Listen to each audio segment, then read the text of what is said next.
Hi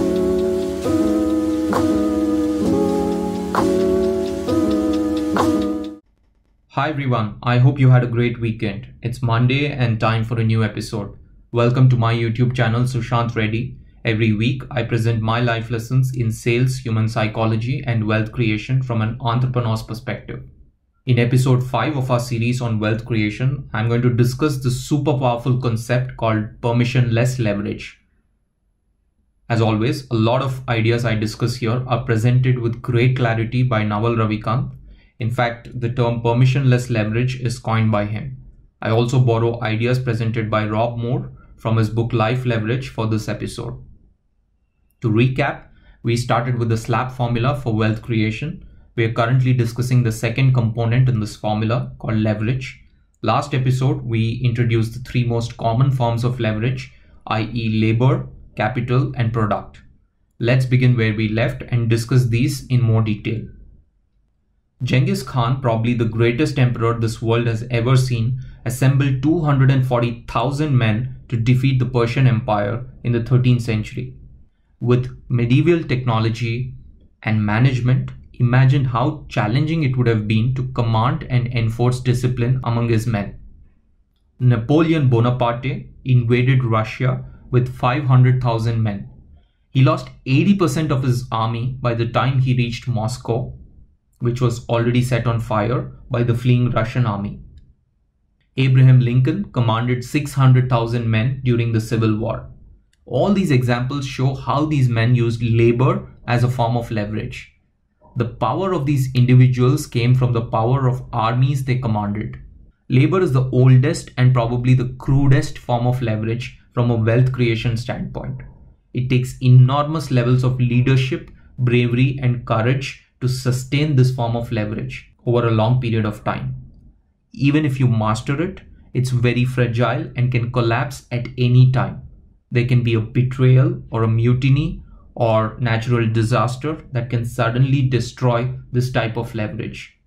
It's still used in the modern day and age by union members and politicians to their advantage, but from a wealth creation standpoint, labor is probably the least powerful.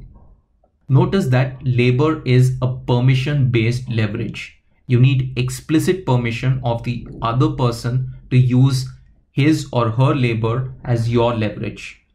People have to sign up to work for your cause. Hence, it is permission-based leverage. Next, let's look at three other people from history.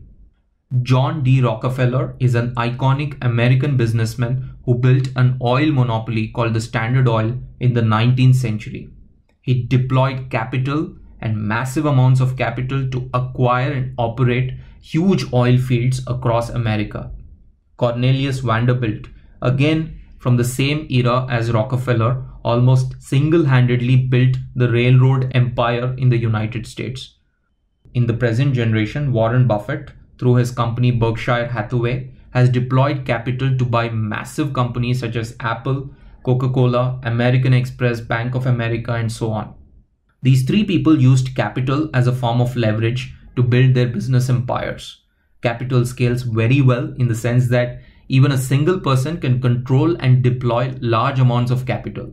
Capital can also spread faster and wider than labor.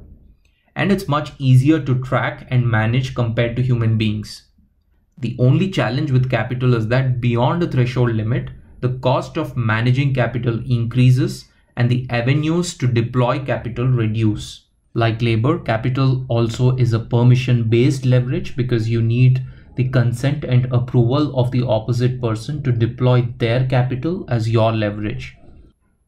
Now, I don't need to introduce these three gentlemen here. Bill Gates, Zuckerberg, and Steve Jobs use the third and most powerful form of leverage called product to generate wealth. Product is something that can be replicated infinitely with minimal cost of replication.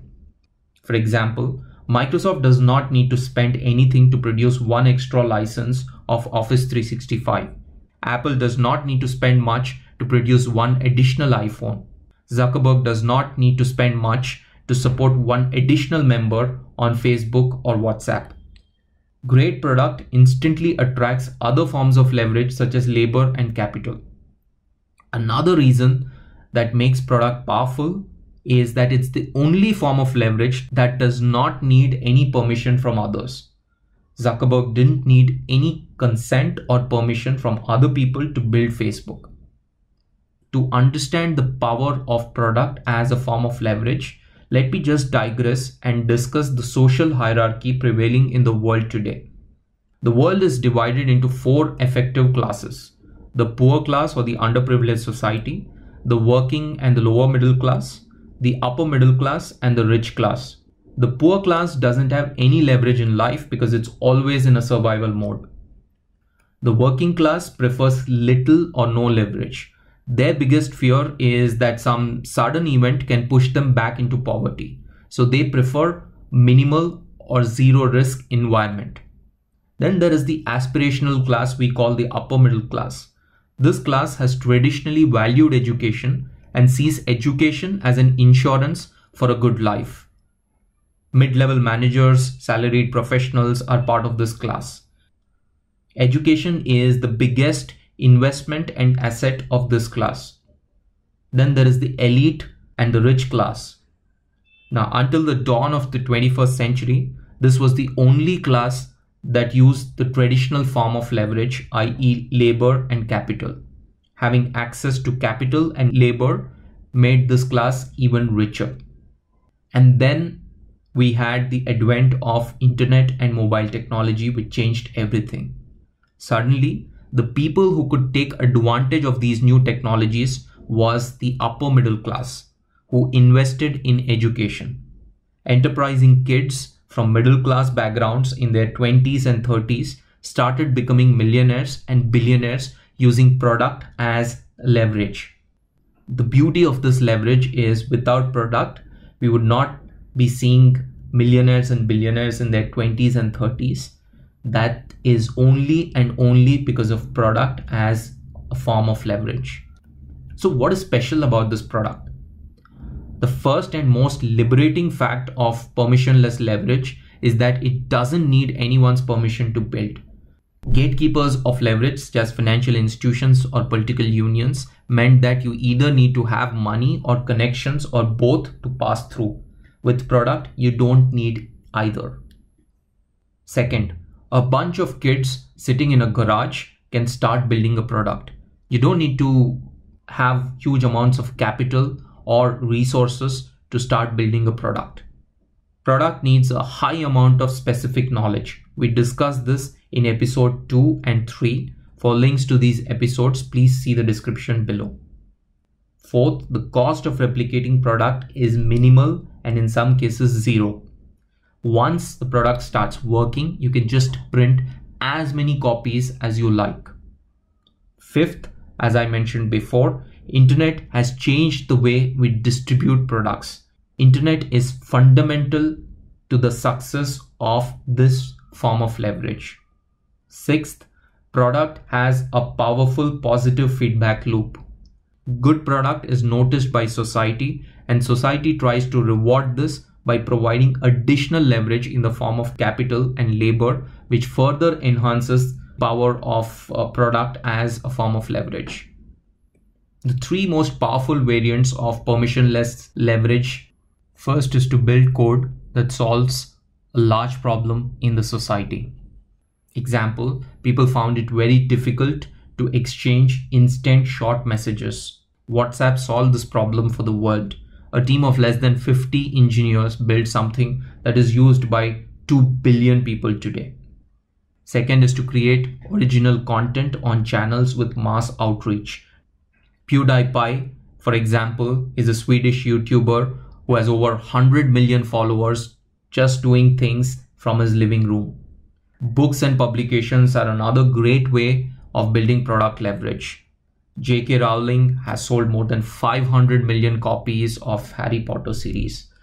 This is not an exhaustive list, but this is definitely the three most powerful variants of permissionless leverage. Now let's understand how product leverage works in the real world. Let's take the example of a cab business. I'll draw a value pyramid As we move from bottom to top of this pyramid, the value starts to increase. At the bottom of the pyramid is a simple cab driver. This guy gets paid for his time.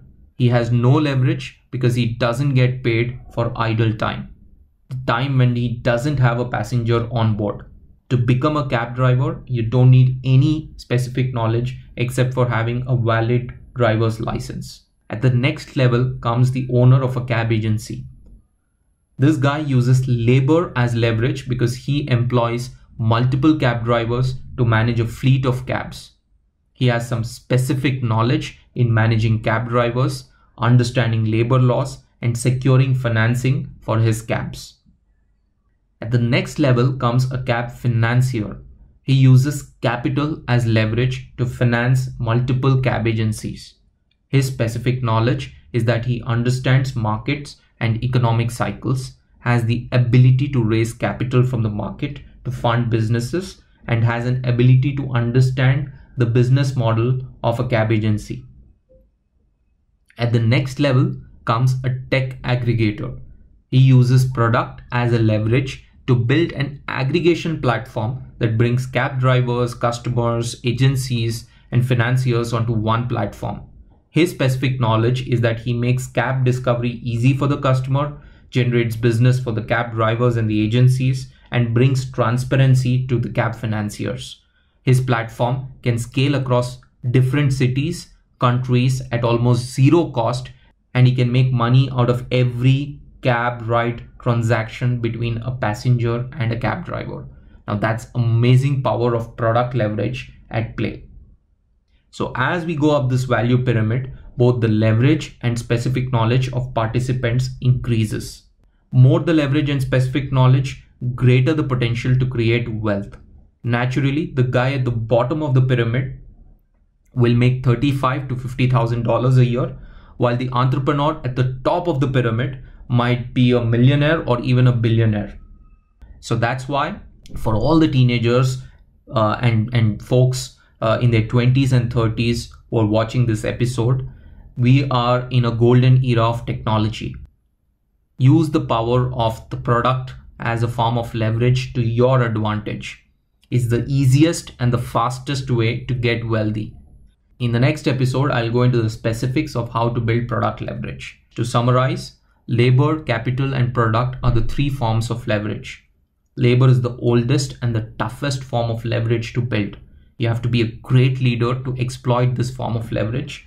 It's tough and it's crude from a wealth creation standpoint. Capital scales much better and is easier to manage. Capital and labor need others' permission for you to use, hence they are called permission-based leverage. Product, on the other hand, is a permission-less leverage because you don't need anybody's consent or approval to start building a product. It's the most powerful form of leverage in the 21st century, and the path to wealth for most kids in middle and upper middle class families passes through this form of leverage called product. So thanks for watching. For weekly videos, you can subscribe to my channel or to my newsletter on sushantreddy.com. Stay safe. I'll meet you back again next.